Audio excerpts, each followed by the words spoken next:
Good morning, everybody. Hope you enjoyed the dinner last night and you weren't up till 4 o'clock in the morning because we don't want anybody falling asleep in this session. Welcome to our second live session.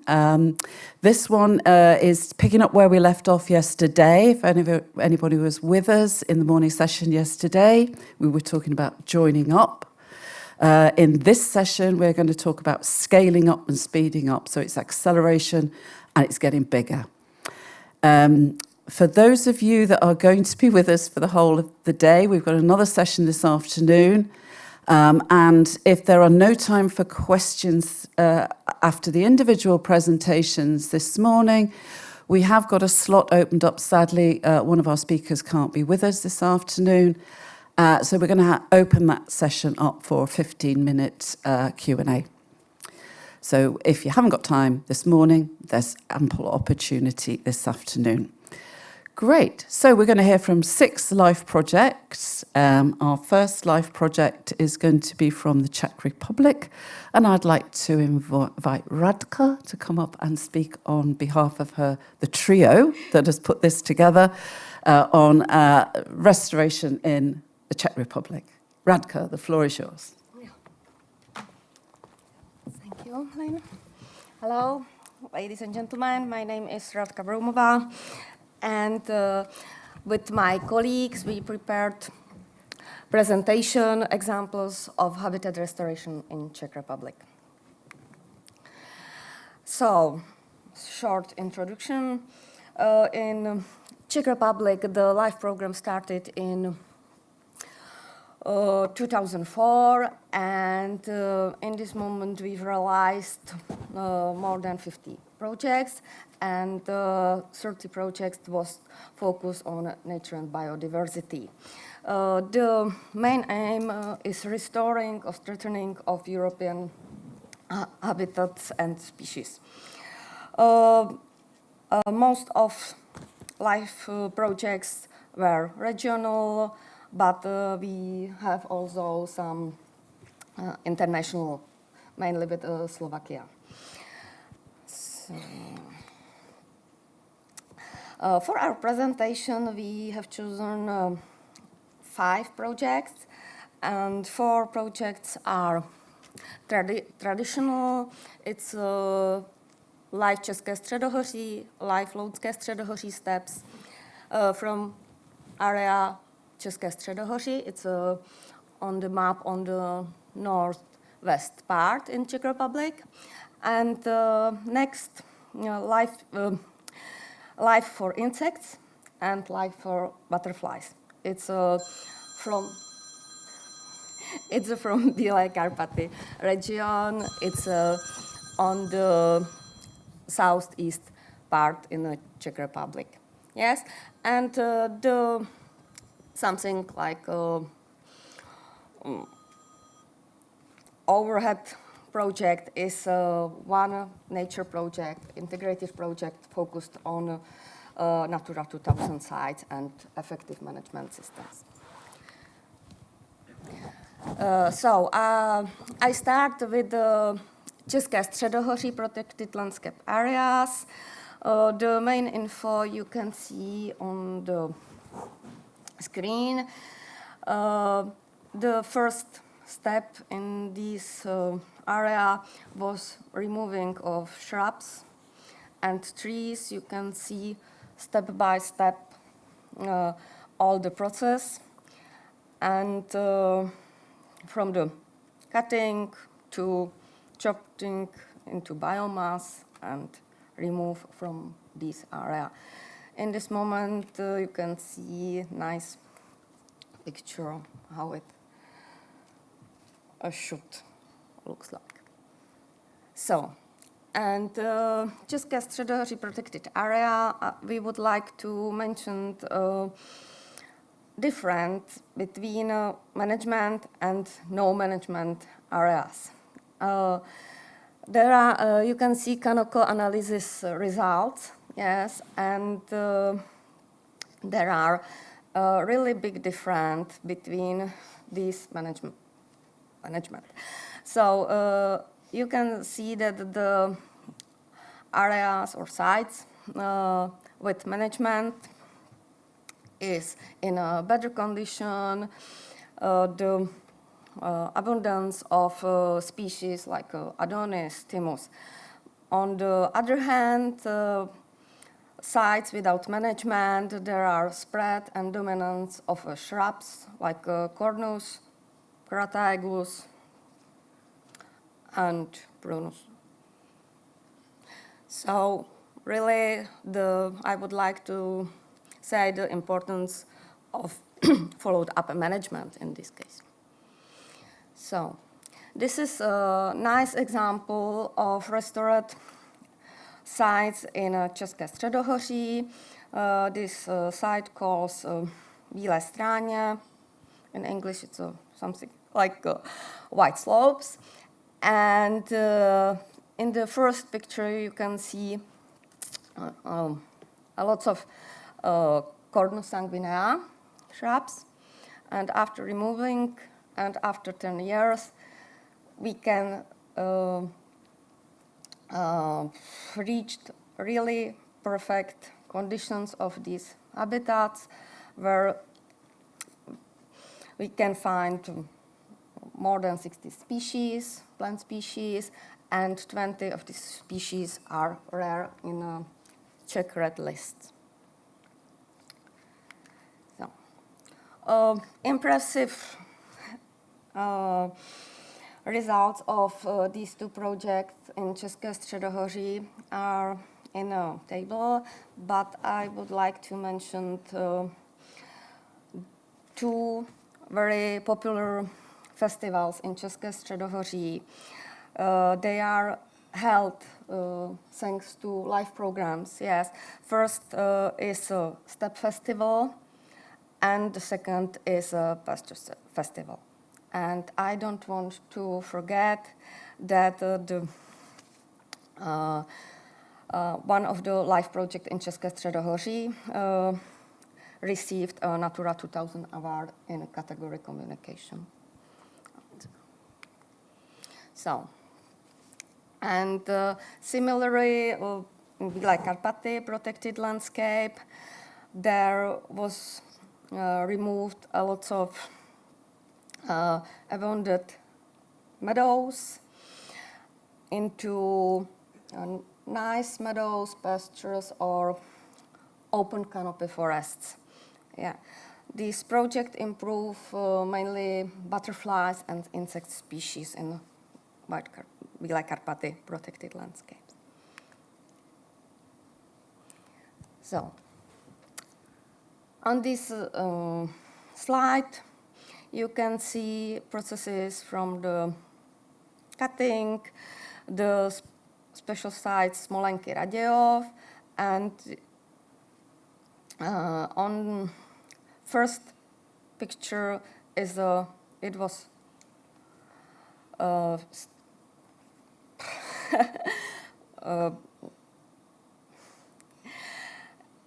it was beginning, and the last picture is after restoration. Yeah, you can see the perfect progress of the vegetation double.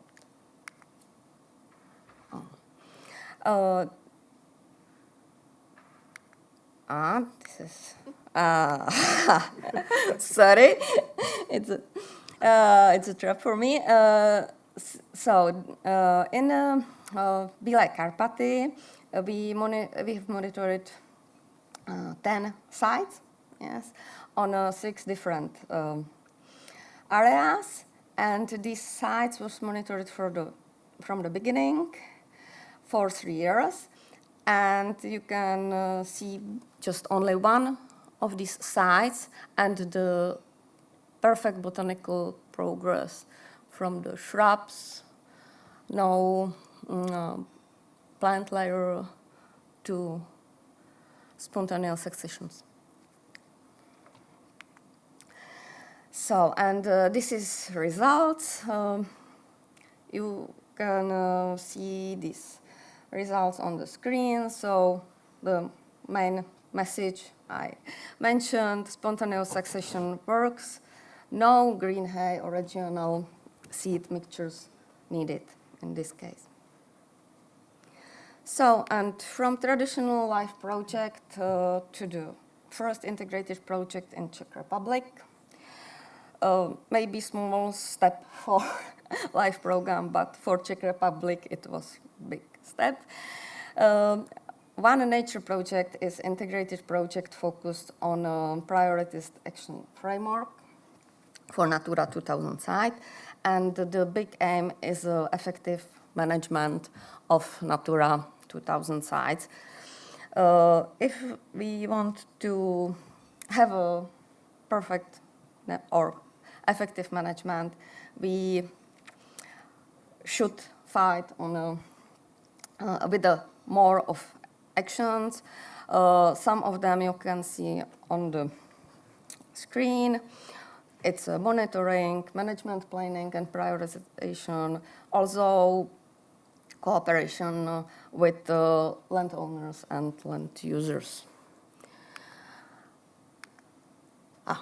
So, big deal of this project was the implementation adaptive management cycle in a nature conservation information system.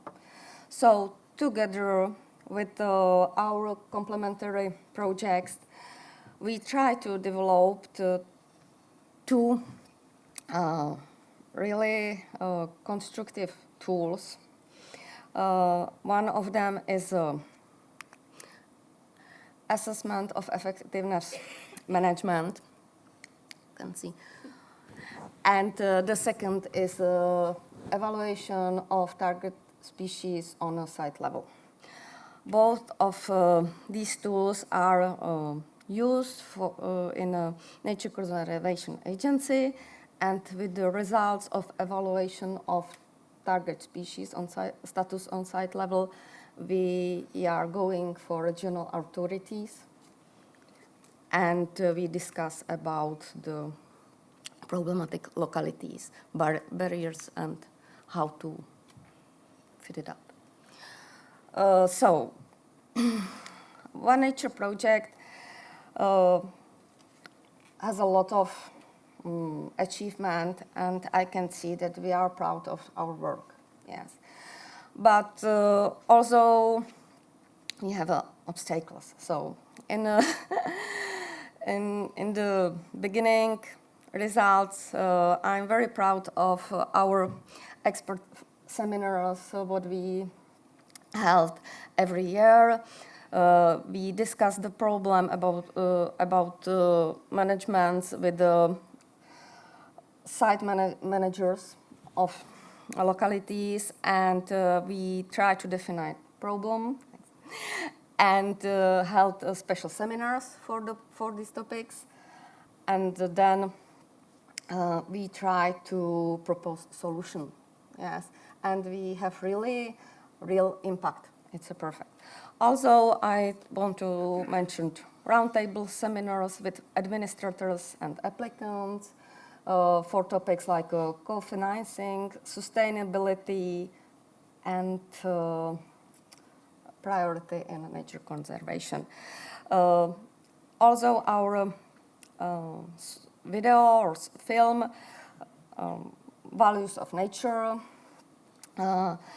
received an award of Food Agriculture Organization on agrofilm in Bratislava. So we are very proud. Who have never seen yet this film, I can recommend you, because it doesn't take a lot of time. It's about 20 minutes, not Tarantino, don't worry. But we have also English subtitles. So, and best practice with regional authorities, I mentioned in a slide before. The discuss is very nice, but also we try to share our best practice with management of localities in a Natura 2000 sites. But it's not so easy, the negotiation with some authorities. And obstacles, our lesson learned, lack of time for realization. We were the first integrated project, but only for 6 years. But it's not possible to reach in such short time what we promised in a grant agreement. we do also max, but some processes, some procedures are really long term, yes. And also involving stakeholders from Ministry, Agricultural and others isn't so easy to set up the negotiations, yes. So I think that the minimum is 10 years for integrated projects, yes.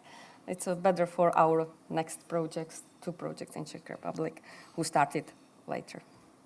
So also fluctuation and project team, but it's normal. So in the end, something like a conclusion. Thanks to live programs, we really improve or restored a lot of habitats. We strengthen a lot of population of threatened species, and we are really happy.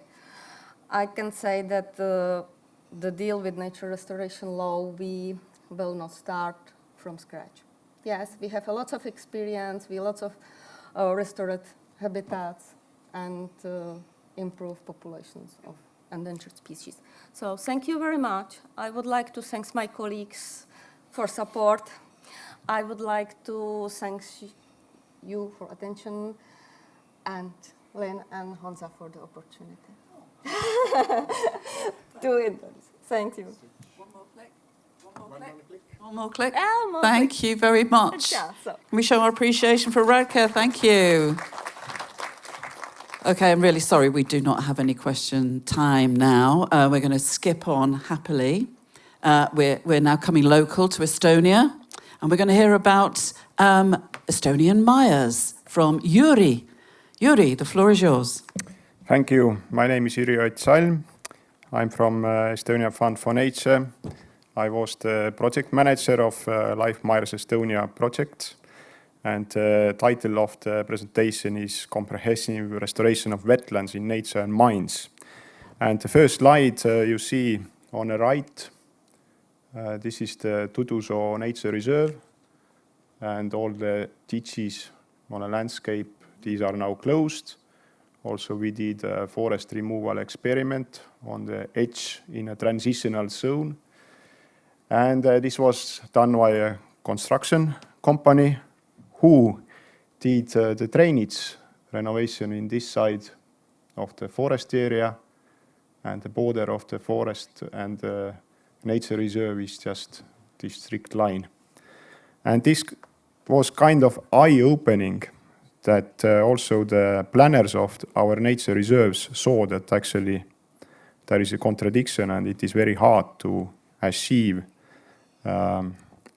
wetlands restoration if we have such physical barriers and also mental barriers that people at the same time do the drainage and at the same time do the restoration, and our landscapes get quite polarized. The team of us was bigger, but today's presentation there are people who were involved in monitoring, in planning, in education from Estonia Fund and University of Tartu. The project itself included also a third party, which was Archeovision, and their role was website and archaeology. So we were thinking that why not to dig deeper and maybe to find some even pork bodies, which is a big expectation by archaeologists, but we didn't have a chance to improve the exhibition here in National Museum. But one of the stands is about pork bodies. You are welcome to see. We are happy also to say that in this year we got a Natura 2000 award, which is a big appreciation for us. And also we got the other award, this is a Science Popularization Award, and this was as we published some study videos. So the project consisted of 6 action sites around Estonia. They are all Natura 2000 sites. They are mostly bogs, but also transitional zones and some of the forests. Some of the areas were mined for peat extraction, but mostly it was forestry drainage. Our luck was also the extension of the project period. So first we tried to do it in 5 years, but then we had to extend it, and it was very fortunate it was approved. And we had external partners, which is also very important, State Forest Management Center, Environmental Board, communities, volunteers. So if we started this work, then actually we had so many questions. Restoration wasn't quite in a practice in Estonia. It was really a startup in 2016. There were some projects, but people didn't know it. And so we had many questions, and then we decided, okay, we will answer them. And our website includes short texts about this kind of issues. And I'm happy to say that nowadays sometimes some politicians even read these, and we find these in articles. So it is very important to address this and to make information available. And also how to give the replies. The other thing is that to make educational places. So some of you attended first day excursion to Tuduso Nature Reserve, where we have a study trail. We call it Life Trail. And on a picture, maybe it is also exceptional, but the Estonian president visited the site and got an overview what all this is about. So I hope that, for example, Macron could be taken to some of the restoration areas. I think it would be very useful. So this is one way to make these events and issues available for the public. But the other thing is that really our PR persons, they were really active. And we tried to include journalists to our activities and to publish ourselves. And during these 6.5 years, we had 300 articles, not published directly by us, but they mentioned restoration, Mire restoration. They sometimes mentioned life. And in total, we had 1.5 million readers. So basically, we could say that all Estonians should have read something about Mire restoration. We are happy about that. So the next thing was that we developed the study videos, so. And now this is a language lesson to you that Marko explained what so means. Do you remember? Mire. But if you say so it means also that, okay, I got it. So 2 meanings. And this is well used videos. It has been viewed more than 100,000 times. These are nine videos on different topics about Mire, about archaeology, about restoration, and so on. And we try to combine them with Estonian school curriculum, so the actually teachers also can use it.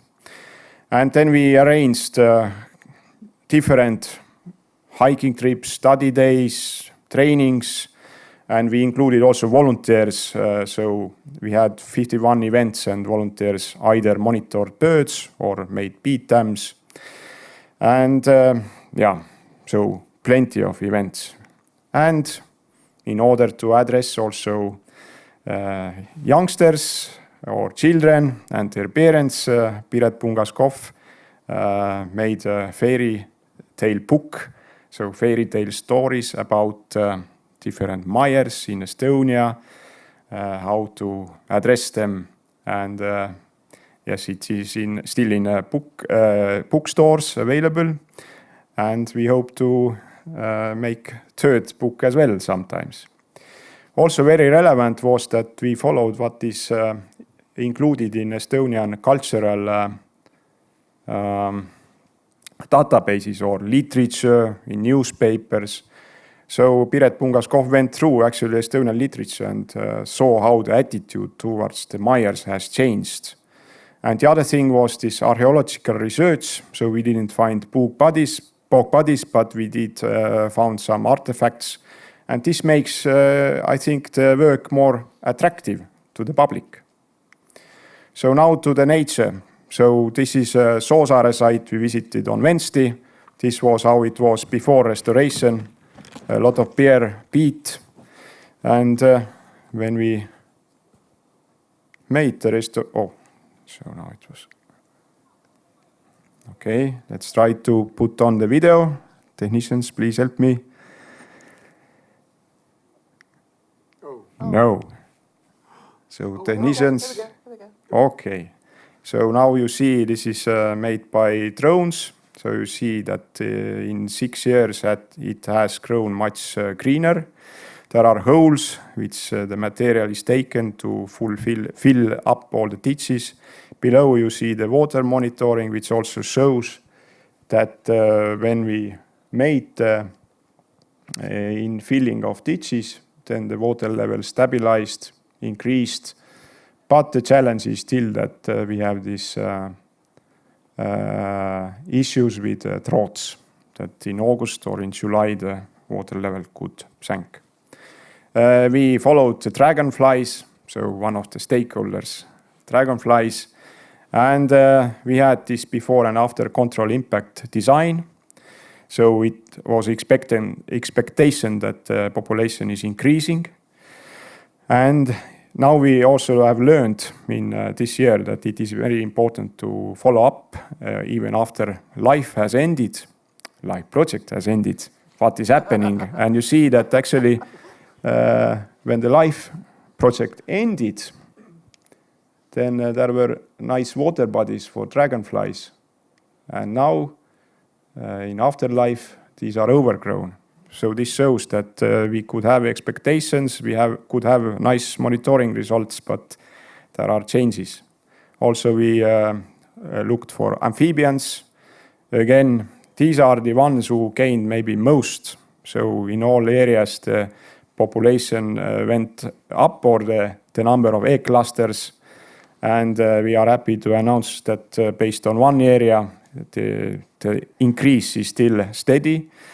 And in this Soosaare Maier also what we did is that it is always the issue with monitoring. So we have included the monitoring in another life project, Life Adapt Estonia, which has this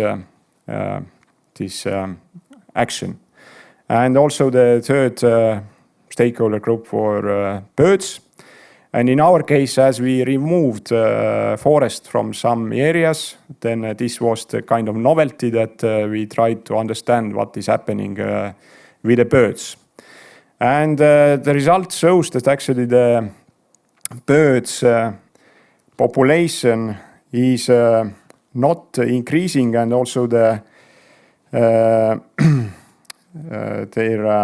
bird diversity is not increasing. But then we have also the reference sites, and there we see actually that there is a decline. So overall, we see that for the birds, open mire birds came back, and based on reference sites, it is a good development. For example, for meadow pipit. And also we learned that it is very important not just to target species under protection, but also the common species, because sometimes you just don't find anymore the birds under protection. And also green hang, maybe coming back, hopefully. So we had dilemmas, and dilemmas were like how to deal with protected species who are already there on restoration areas. Even flying squirrel was there beside our restoration areas, or capercaillie. So it is very important for us to follow up these kind of outcomes of the restoration. And also, it is quite difficult always to plan this kind of monitoring and service, because actually sometimes we change the area where we are intending to restore. Some things to say about strategies and situations and future visions that we think, and I think this should be kept in mind, that really the high nature conservation value areas, carbon-rich areas, should be preserved, and nature restoration law is about that. But still, as in the first slide I showed, then on one side of the landscape we still drain, on the other side we restore. So this is very important to keep in mind, that we have to avoid unnecessary drainage, and this should be included in policies. Is it agricultural policy? Is it forestry policy? But this is not in a good state right now. Also, in Estonia at least, we should say that peat mining is still being developed on natural mires, which is in a controversy with the first item I told you. About funding, LIFE program is really a good one. And but as you see, the projects are short and monitoring is uncovered, so it would be very efficient if LIFE includes also national monitoring, because national monitoring is also short of funds. And public awareness is important, because sometimes still we speak about restoration, and in the end the people say to us, we wish you success with drainage. This is the mindset, and this is the mindset of many land managers. And the use of peatlands should not lead to further loss of carbon-rich areas. So this is also the thing with drainage, with peat mining. Yeah. This last slide, these are the volunteers, and we also included Estonian Army into the action. Well, now they are more busy with the other issues, but one day with the army was also, I think, eye-opening for our Estonian soldiers. But then, yes, the rest of the volunteers, it was also a very good experience. So let's make the wetlands wet again. And in a live stand, you will find our layman report. Maybe it's also exceptional that we had to reprint it. Usually you don't reprint these things. And then a handbook. So we put together a handbook about our experiences. It's on a web, but one example is also on a live stand. Thank you.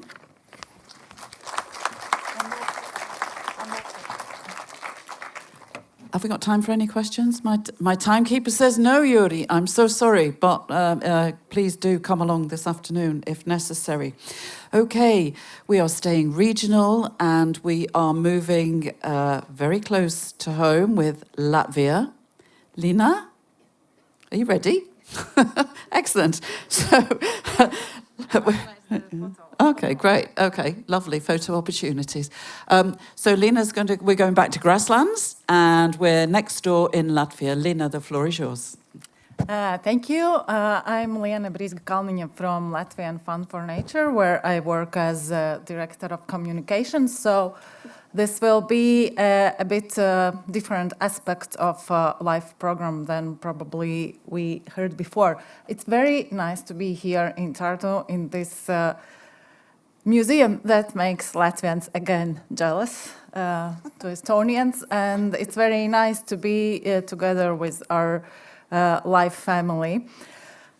So I will start with three numbers.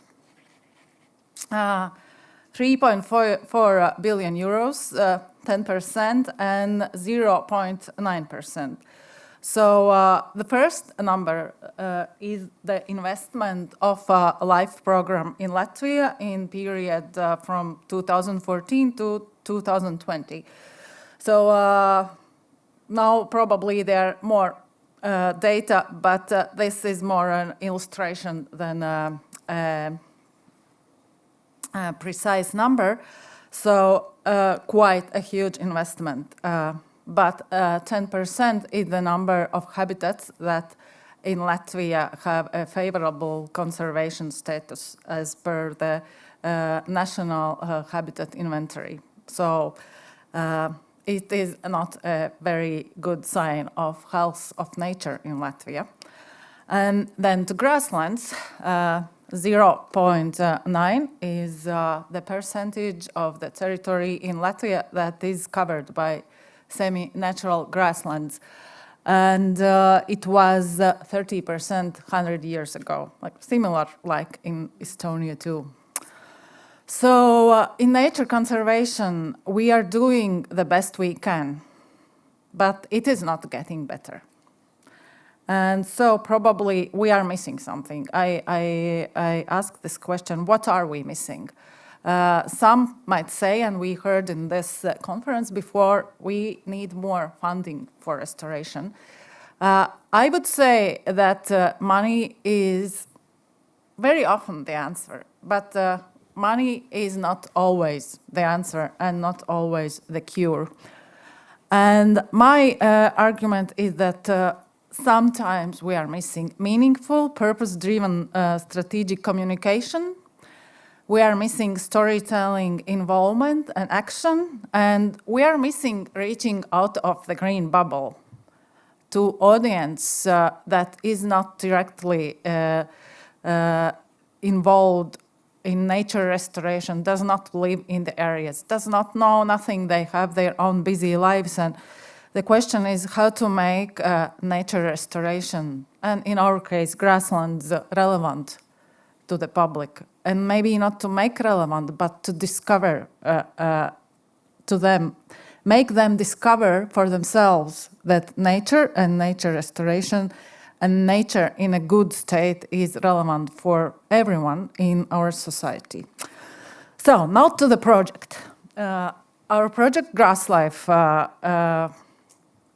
which now has already, we know in a project Grass Life 2, so we are continuing our grassland restoration activities, but this was a nature restoration project that restored 1,391 hectares of grasslands in Latvia with different methods that my colleagues who are also present in this conference might tell better about. But this was also a communications project. And I think in a way it was unique because a need for communication was embedded already in the project design.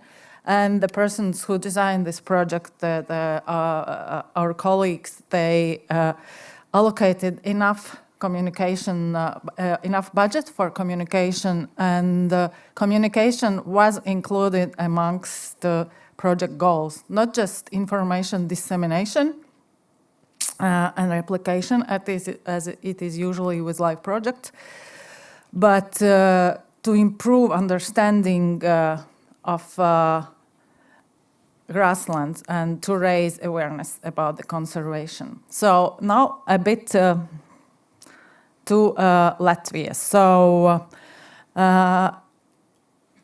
as I said already before, 0.9% of the territory of Latvia is covered with grasslands, which is a huge decline.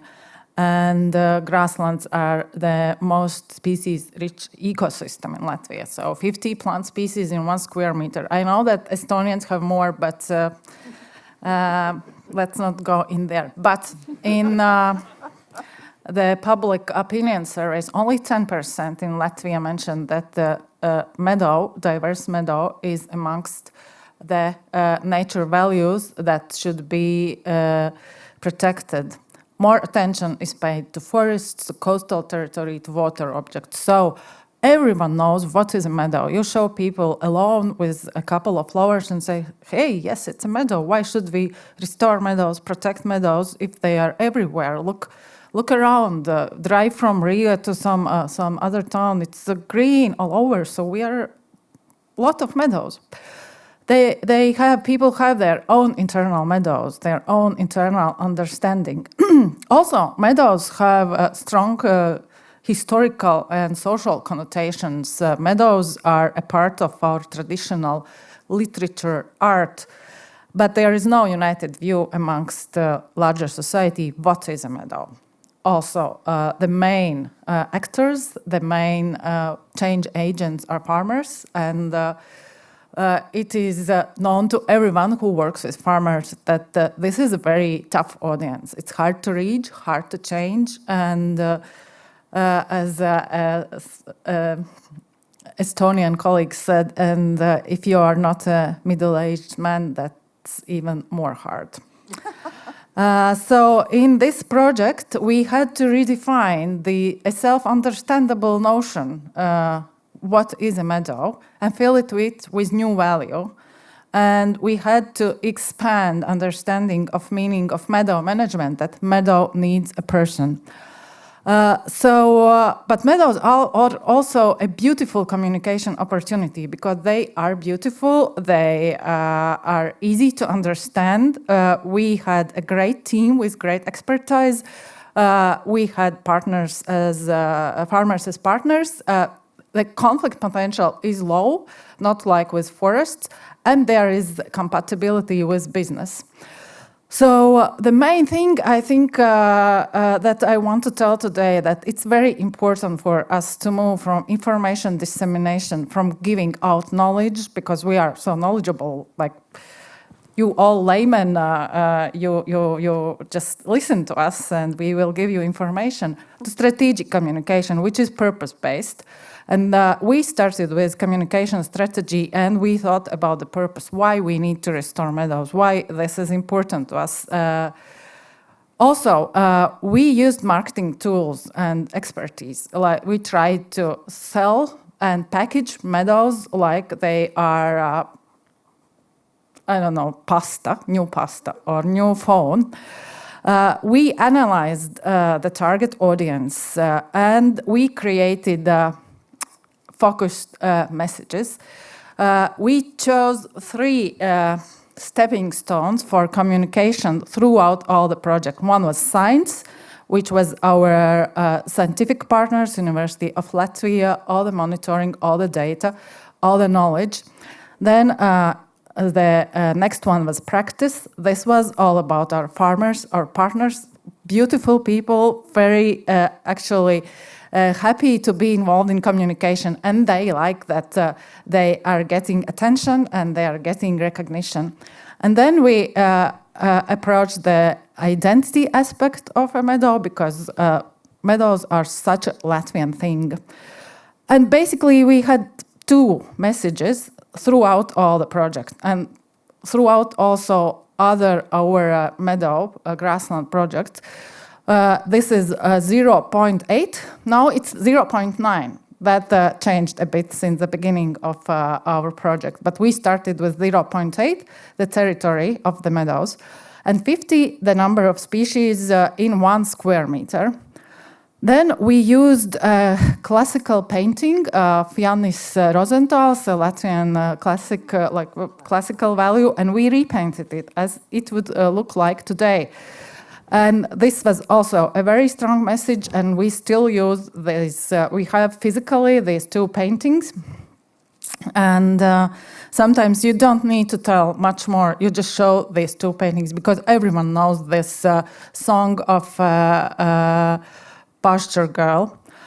I will go through very quickly the next slides, but we created a branding, and we branded everything that we could with our grass life visual identity. This is a trailer that moves around our mobile grazing herd. And our mobile grazing herd, we became one of the most efficient public relations tool in all our projects. They were very popular. Like when you tell there are cows that go around Latvia and they're called mobile grazing herd, then you really get attention. And they are so cute, aren't they? We also made this abstract square meter real and went with it to events. And it is very, very important for people to touch things, to be involved physically. We also created several calls to action, because one thing is to tell it's very bad and meadows are disappearing and we are doomed. it's very important to give people idea of what to do. And we created My Grassland Commitment, an online tool. We created a series of seminars, I Want a Meadow, which are practical seminars for people who are not farmers but want a meadow. We told what are meadow products and that you can use meadow products to support grasslands. We had an initiative, Plant Your Own Square Meter. We gave seeds to people and asked them to plant a square meter in their backyard. We had a communications campaign which was called Nature Has Not Cancelled Anything, because it was during COVID time when everything was cancelled, and it gained a lot of attention. We used social proof. We told stories about our farmers. We created guides for people who just like to go into meadows, and also informative materials about ecosystem services. We started to plant urban meadows. This is a major of Riga of that time, and we planted a meadow together with him. He's not a major anymore, but this meadow in zoo is like flourishing. It's like a poster child of urban meadows. We work with chefs with the meat from the grasslands. We had more than 100 publications with effectively reached audience 9 million, which means that every person in Latvia has read about meadows or heard about meadows several times. We had a lot of social media reach, and we somehow initiated a movement that meadows now are in. We will have next week a premiere of a play in a theater, a Cinderella, a new interpretation of Cinderella, where Cinderella's mission is to restore meadows. But what about the lessons? Yes, we need to always remember purpose. We need to be consistent, and we need to choose short, consistent messages and repeat them for years and years. We need to use marketing tools. We need to touch the audience. We need to create opportunities for physical involvement, and we need to touch hearts. We are still challenged by landowners, and it's not so easy to switch them. But if the society is now very interested in meadows, it changes also their views and maybe their behavior. Yes, that's the main lesson from Project Grasslife, and now we have 5 more grassland projects, and yes, I'm very happy to hear from random people telling me that meadows are very important. Thank you. One more. Have we got time for a question? No, sorry. I'm sure you have some excellent questions for Lynne. Okay, so it's okay to change master paintings and make them look like different, and it's okay to change all the nursery rhymes you ever thought of, and it's okay to change the stories of Cinderella because it connects with people, and that's a really great and inspiring story. So now we're going to go back to Estonia, back to our home country, and it's Anna, and he is going to be talking about some freshwater things. So we're into a different habitat. The floor is yours. Hello. My name is Einar Kärgenberg, and I work in Wildlife Department and Environment Agency.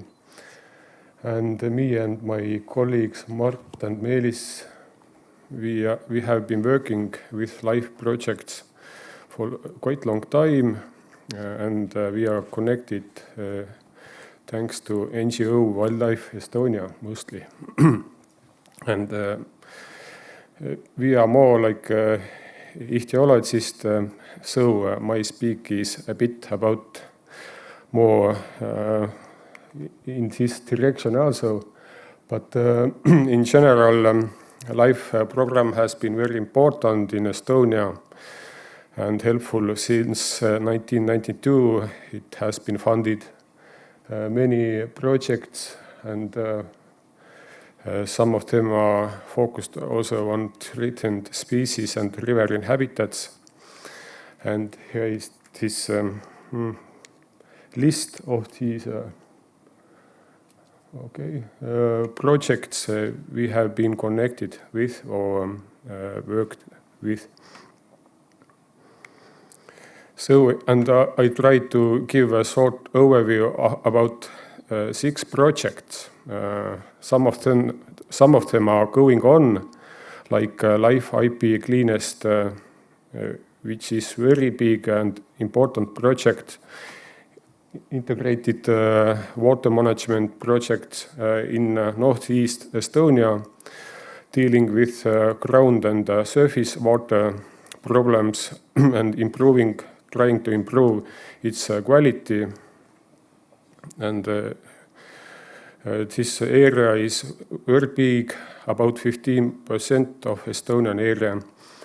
And the problem is this is highly or has been highly under industries impacts. And on these pictures we can see also some problems. Here is one footprint of a man on the oil wastes.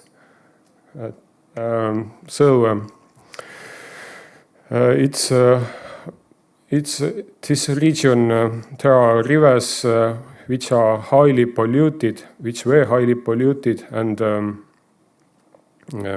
during Soviet time, and we are trying to improve the status of these rivers and areas, and it's hard to even imagine the amount of pollution there.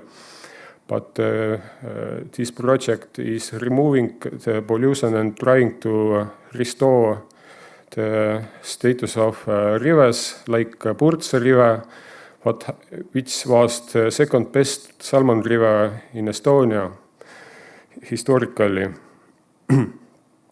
and also tributaries. And we have many activities in this Life IP Cleanest project. Here you can see one dam that will be removed. The works are going on. We visited that dam yesterday.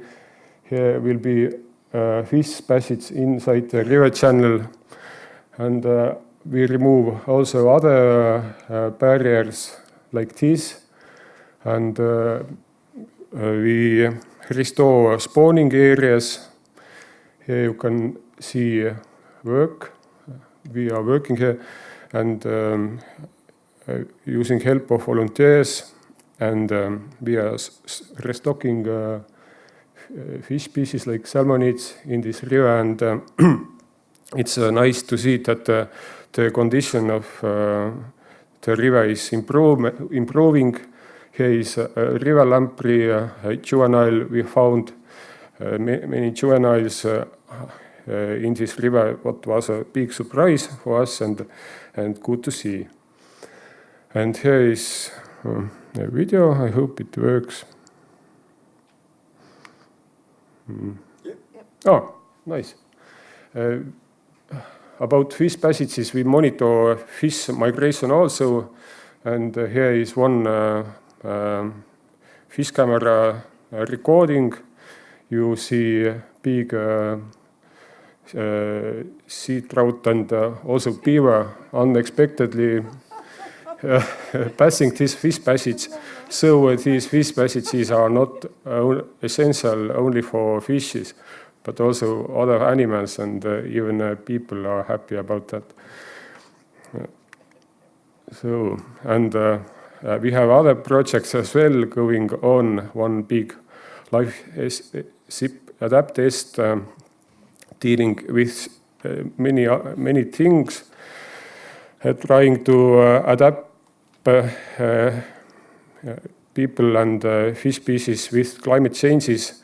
And what we are doing is improving river connectivity, reintroducing several fish species like asp, grayling and whitefish, and making habitat restoration studies, making studies on protected fishes and study camps for children. And you can see a study camp here, monitoring fish with help of junior experts.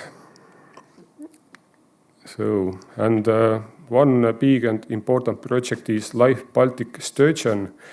And the problem was this native species was extinct in 1996.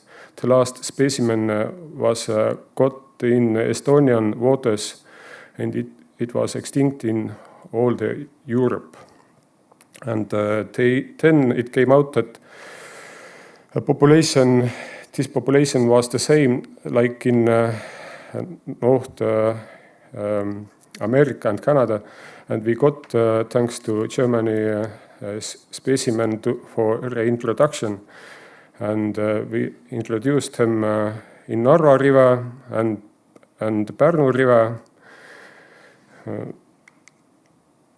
Okay, maybe I go on and show these rivers. They are quite big fishes. This was the last specimen. It was 2.9 meters long. And this Narva River is here, and one thing what we do is we tag them, and we got the recaptures. The sturgeon needs to spawn in rivers, and after spawning, young sturgeons are going downstream in the sea, and they grow 10-15 years before they come back to spawning. And during that time, it's possible to see the breeding of young ones. And some recaptures we have got so far are these red spots here. And it's nice to see they are so widely present. And they grow quite quickly with 1 year, almost 1.4 kilos. And they are very nice fish. One project that already ended is Life Happy Fish. Very nice project. Probably some of you have heard about it. It was about connecting oxbow lakes. You can see oxbow lake here. Connecting it to the main river, and the problem was fish couldn't migrate between oxbow lakes and the main river. These oxbow lakes are very important for young fish, and the connection should be opened during low water level times also. And before restoring connections, this picture could be like this, and we made big effort to reconnect them. And here you can see proof that the fish spawn on plants. You can see little eggs on the plant. And it's a really nice and big area between Peipsi Lake and Võrtsjärv, and a lot of fish migrate here, and it's a very important spawning area here for the river itself and for the lakes also. Life Happy River. It is also the project that has ended for now, but it was similar to the previous one, but it was about one river which lower section was channelized, and original meandering riverbed was restored. You can see the meandering riverbed here after restoring and the old riverbed here. And it was very nice to see that after restoration, the oxygen content of the water went up as in normal river it should be, and also the river fish species came back in the river. Life Spring Day is also a project that has been ended for now, and it is not so much about fish species, but it's more about a special habitat.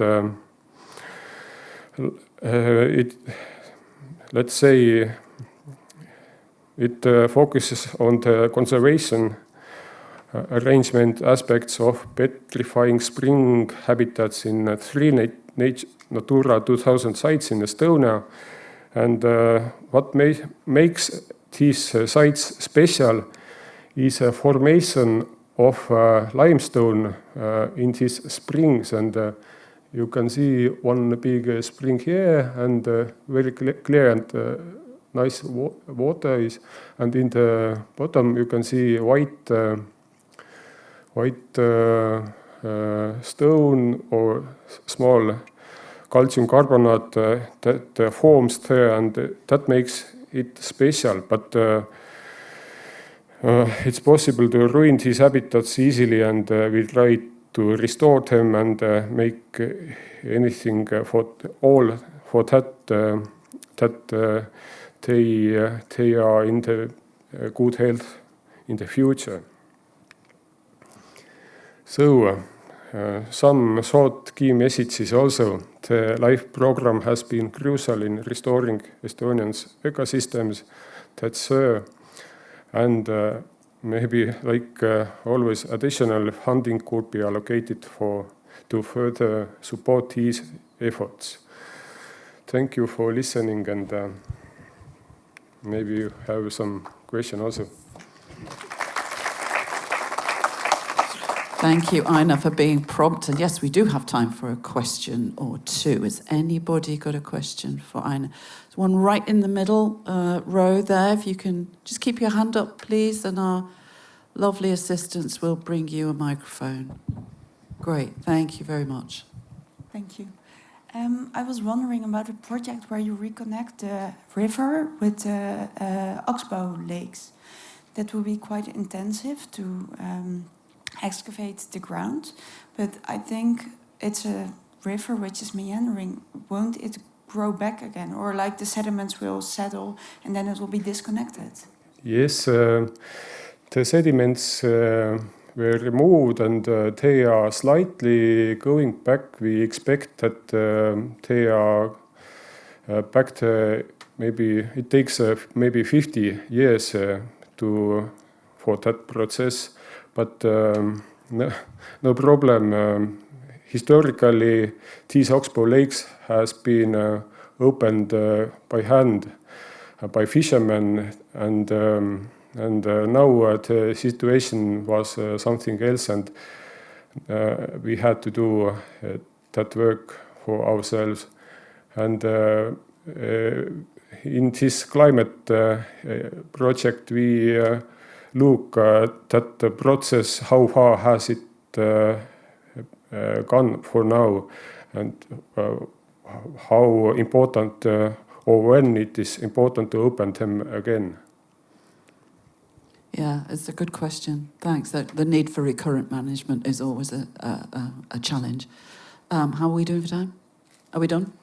One more. We can do one more. Anybody else got a question for Aina? No? You? No? You? Oh. Yes, Christy's got a question. Down. Just here.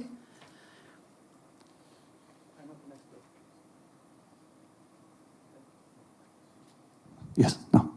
I'm not an expert in waters, but I was wondering, in a drought season, there is any risk to drain all the water from the lakes into the river if you do all this connection? Actually, the water level is so high there because it's so natural nature. So there is no big problem with that. It's quite deep in Oxbow Lakes also. Easy. Thank you very much, Aina. That's great. Okay, we are now going to step outside the Baltics and move to Romania. Christy, you're on. In fact, we're going to Transylvania, and we are going back to grasslands. I think there's a theme emerging here. So, Christy, the floor is yours. Thank you very much for the introduction. Sorry for not talking about vampires, Transylvania vampires. We are talking about grasslands. They are more important, I will say. So, yes, we've been involved in a series of LIFE projects, but today I will talk about LIFE Transylvania Cooperation. It's a project that tried to understand and to see how we can manage Natura 2000 grasslands at landscape scale in Transylvania, working with farmers.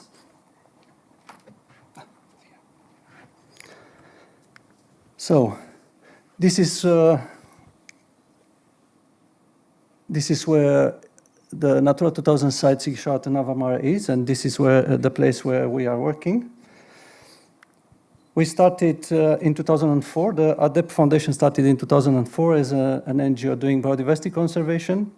And in 6 months of monitoring, we realized that this is a man-made landscape, and we decided to add another component, rural development, so trying to add value and to help farmers to continue the traditional management of the land, because this is very important to maintain the landscape. So in our Transylvania Cooperation project, LIFE project, we choose 2 areas to work on. One is Angofa area.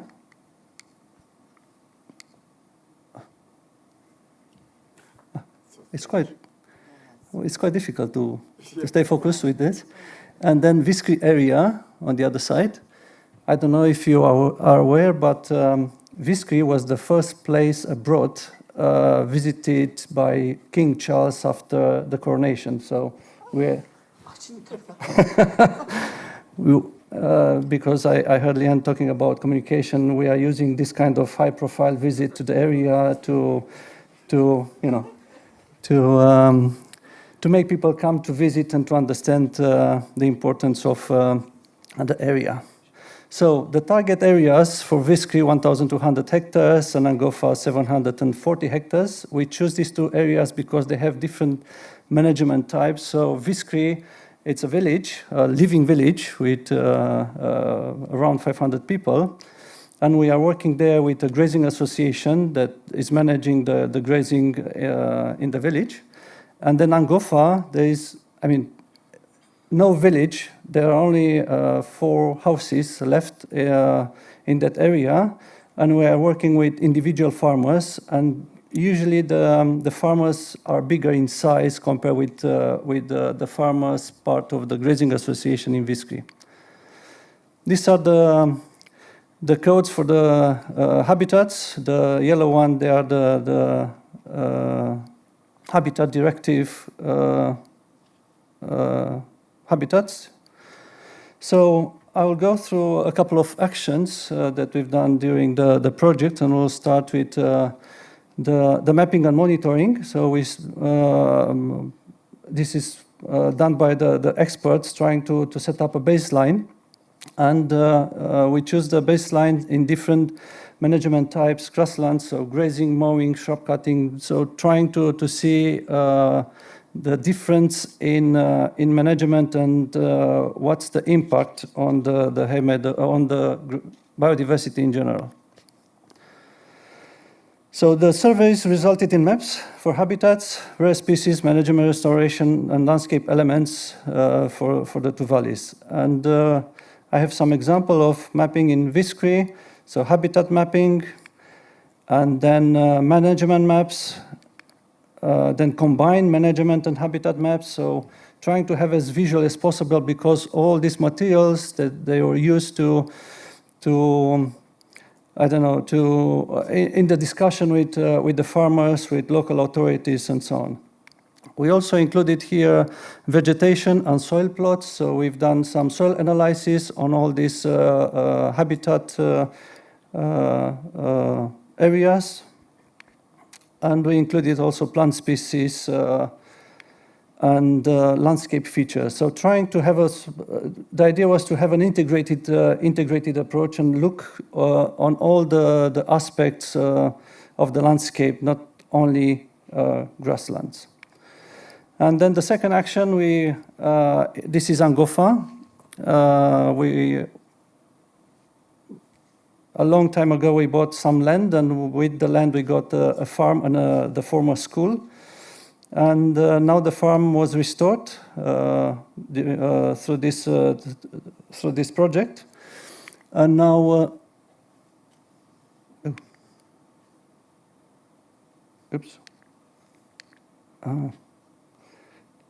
I tried to update the presentation, but seems that is the old presentation still on. So that's why I was a little bit confused, because I had some more details on the barn. So now the farm is used for meetings with farmers. And we have a lot of students coming to do studies in the area, so it has a sort of a biodiversity connection and working more on monitoring and biodiversity checkings in Angofa. So we aim to work with the farmers in the two areas, and we use management and landscape feature maps. Work with specialists to develop different scenarios, working on a sort of a long-term scenarios. What will happen if we go on biodiversity approach, or just business as usual, or intensifying? Meeting with farmers, local management plans developed, so was quite hard work. Lots and lots of meetings, trying to understand the view of all the stakeholders involved. These are some of the maps generated by AI after we gave some input, and this is what is missing from the second presentation. I had something with all the three scenarios, but anyway, the idea is that they were very, very good in discussion with the stakeholders, seeing how the landscape can change using different scenarios. And farmers, they were strange enough, because farmers usually they go for the crop that brings more money. Looking at these scenarios, they were thinking that maybe we should pay more attention onto the biodiversity aspects and landscape features. Also, we've done a lot of training, building capacity for farmers groups. So in Viskri area, working with the association, trying to improve the price for their milk, working on the quality of milk, and we hope to, in the future, in the next 2-3 years, to be able to build a cheese production unit, because the price for milk is very low for the moment, and we want to add value to the product. And this is because we want to keep the management in the landscape. If we lose animals and if we lose the hay cutting, then we lose the landscape, we lose the grasslands. So we developed different indicator species, easy to understand, easy to see, easy to identify plants and other invertebrates. Used a lot of external specialists in management and marketing, trying to see the opportunities they can have in promoting their local products and promoting or transforming raw material into new products. Some ideas, some materials that we produced during the project. We also used some apps that are very helpful. And even though some people in Romania, they think farmers, they don't use mobile phones, you'll be surprised that everyone has quite a good machines, and they started to do a lot of using a lot of apps to monitor their land, to monitor the weather, and so on. So we used apps and also trying to, I think it's called public science or citizen science. This is something very, very new in Romania compared with UK, but we try to involve more people into this to get more information also, but also to raise awareness about the importance of the grasslands in the area. So in the project, the aim was to restore 200 hectares of Habitat Directive pasture and for 40 hectares of hay meadows. We succeed to do more by clearing scrub, restoring hay meadows management, keeping livestock out, and improve grazing management using electric fence. Some pictures from restoring hay meadows. And this is an example of how we try to do the habitat restoration. So mapping the areas, and then, for example, here in this small plot, we try to reseed with Sanguisorbia. That it's a plant that is so a host plant for a butterfly. We used to have the butterfly there, but the plants are missing. So we are trying to see if we can bring back and improve the grasslands, and also bring back some other species that disappeared a long time ago. We also drilled for water because the area is quite dry in summer, and in order to avoid the cattle movement or sheep movement to the same water point, because this creates a lot of erosion in the area, the idea was to create more water points so that the movement is not on the same direction every day for 2 or 3 times a day. Monitoring, a lot of base studies, flora soil methodology, SERE reports, and so on. Some images from monitoring in Viskri. Very good butterflies. Good results on restoration after scrub removal. So we get quite good high nature value species on the ground. This is Angofa, again, good species coming after restoration.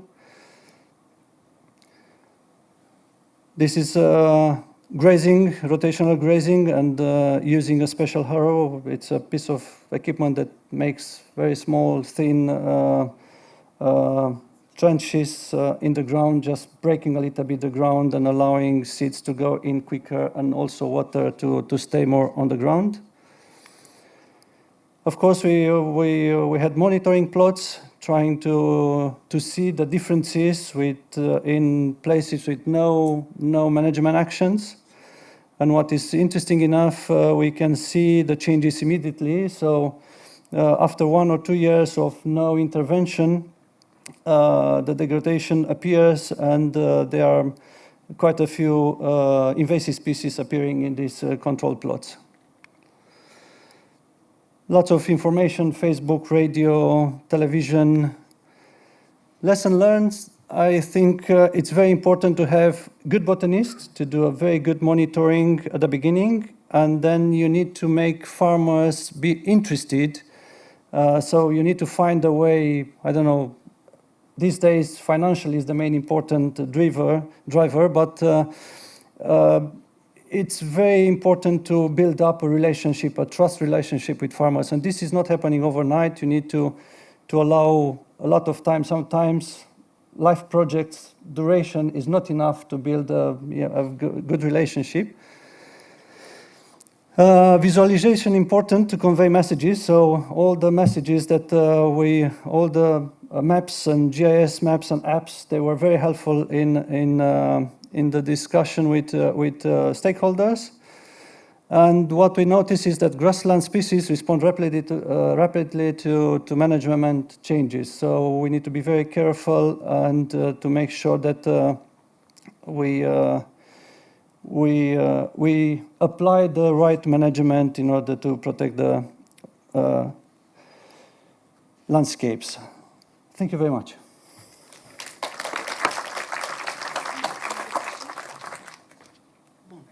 One. We're going to have time for one quick question to Christy, if anybody has a question.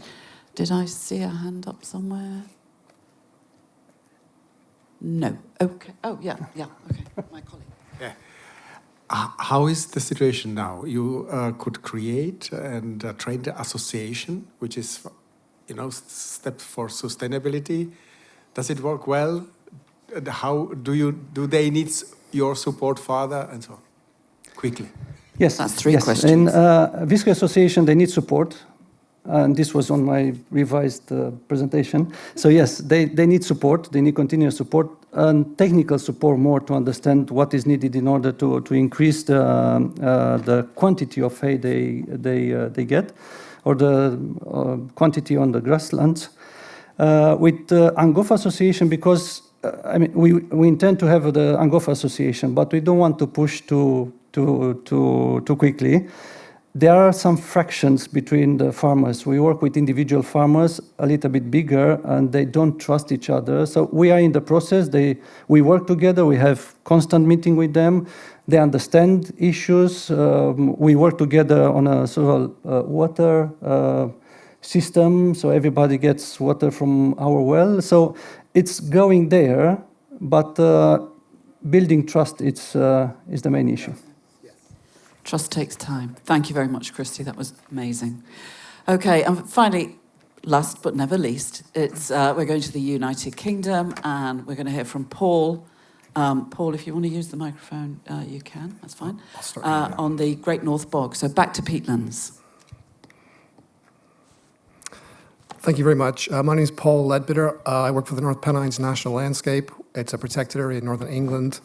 I'm going to focus on financing today, really, based on the Pennine Peat Life project, which is a project that ran from 2017 until last year. So this picture here you can see is a site looking down from a UAV where we are about to undertaking restoration on that site. That's upland blanket bog, and so these are kind of the hilly areas of Northern England, and the project was called Pennine Peat Life. There's the number. We're very grateful to have been able to participate in a life project. It's been immensely helpful in cascading new ideas, new techniques, and I suppose, as importantly, new money to help us continue post-life and, dare I say it, post-Brexit. One thing I wanted to pick up on is a couple of people today, Christy and Leanne, I think it was, talked about the need for communications. I firmly believe we need to up our game when it comes to communications about nature and nature conservation, because what we're doing over the past 30 years hasn't worked as well as it needs to be. These are our funders that were part of the project, obviously Life, and we work with water companies and also Environment Agency.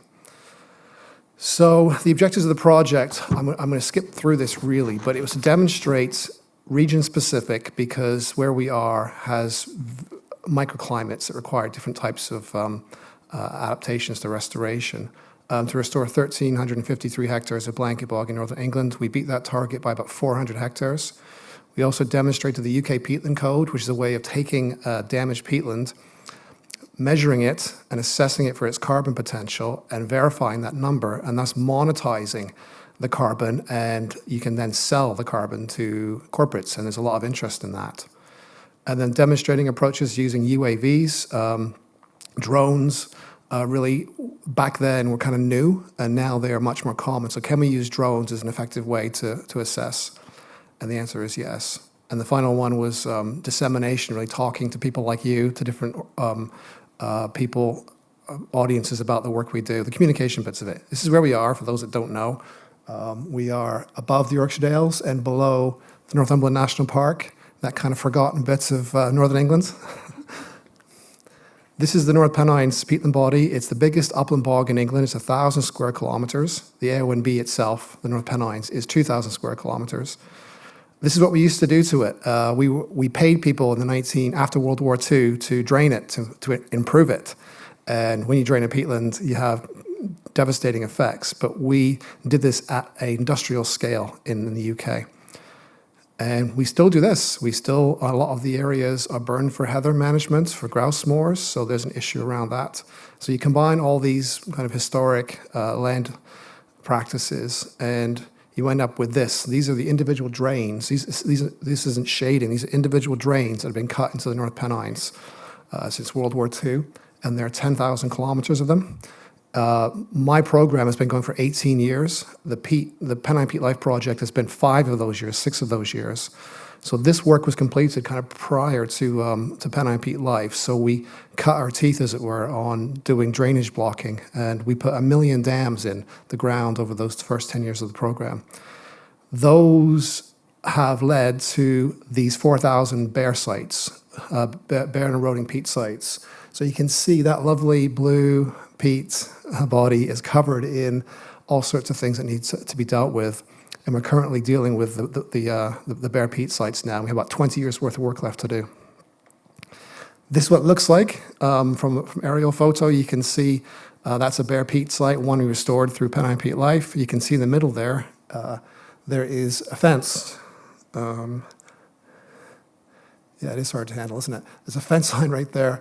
And one of the challenges we have is working with landowners. It's all privately owned land. On one side, they wanted to do the work. On the other side, they didn't. But during the project, we used the kind of demonstration of the work. And now that site has been restored since.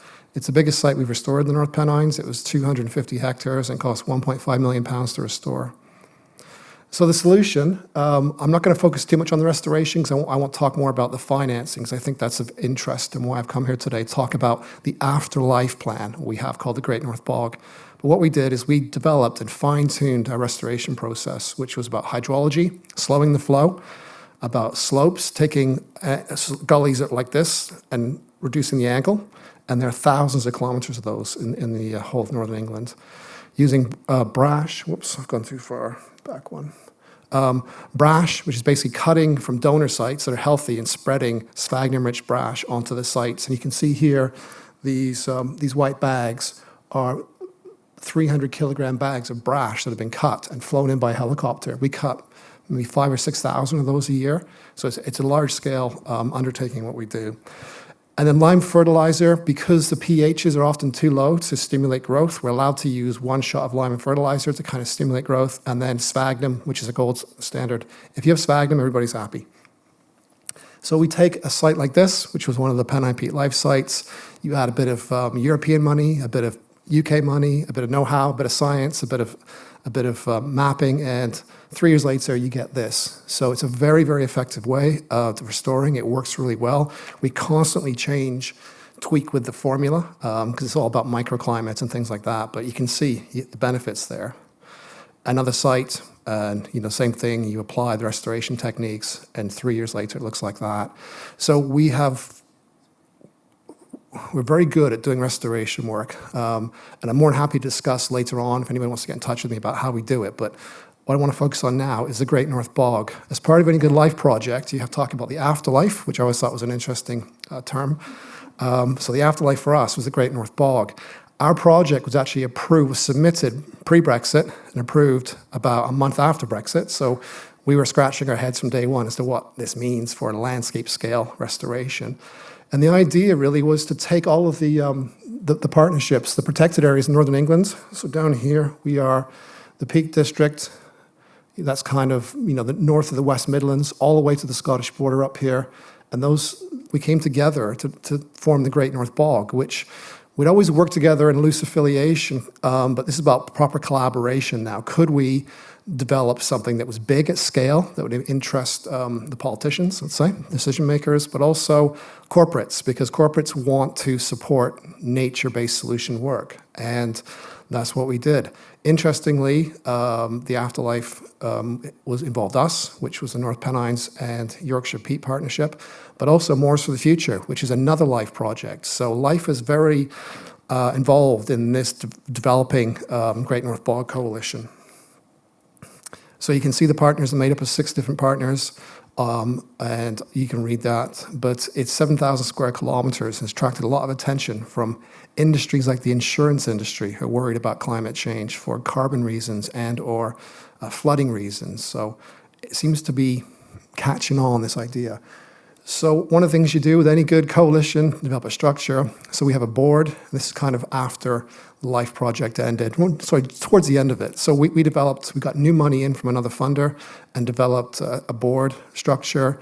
We have terms of agreement, let's say. We have lead partners. We have an operations group. We have local partnerships. So we have that in place. That's very important because we are 6 different organizations with 6 different views on the world. I officially work for Durham County Council. We have NGOs, so local authority is Durham County Council. We have NGOs in there. We have national parks. So we all have a slightly different view of the world. So the structure is quite important to get that right. So finding the Great North Bog, most restoration has been financed through public sector, i.e. whether it was LIFE or UK government, charitable trusts and water companies in the UK support the restoration work. Public finances are under pressure and the size of the challenges are increasing. So alternatives. So we thought, what should we do here? So we've got this thing called the Great North Bog, carbon.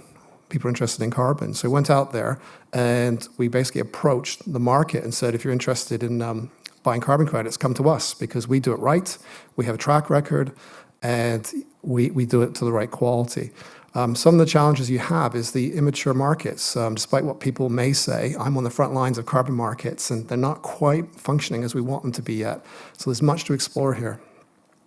So the record we have, collectively, the Great North Bog partnerships have restored 1,600 square kilometers of peatlands in England. Together, the longest running partner is over 20 years old. We have 70 years of collaborative experience. We've raised £100 million. This is something we often forget, we are a green industry. We spend a lot of money in rural economies providing well-paid jobs to people. So we need to remember that and we need to add those numbers up. We're missing a trick, I think, by not communicating how we are important to local economies. It's a green industry with jobs and careers. I have a lot of young people on my team who have just started the world in conservation and, if all goes well, maybe for 20 years, like I've been.